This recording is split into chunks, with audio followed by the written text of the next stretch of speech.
Hello guys, I'm Nora. Welcome to Ningbo ONEREEL. Today I will introduce this product, Tyre Cord Spool. Tyre Cord Spool painted with epoxy or epoxy-polyester powder with controlled mechanical and adhesion properties. Tyre Cord Spool for the welding and one-way or multiple shipping of rope for tires, commonly called tire cord, but also used for the welding of hose wire, saw wire, and special wires.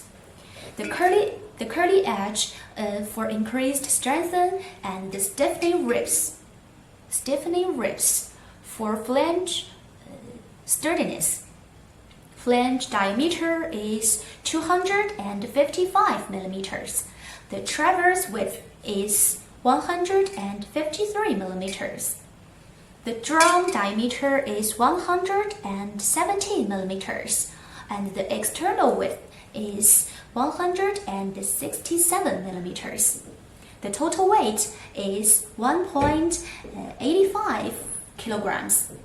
We also have many sizes and types, and the details can be found in our website. We also provide effective OEM and ODM services. The sizes and the colors can be customized, so please feel free to consult.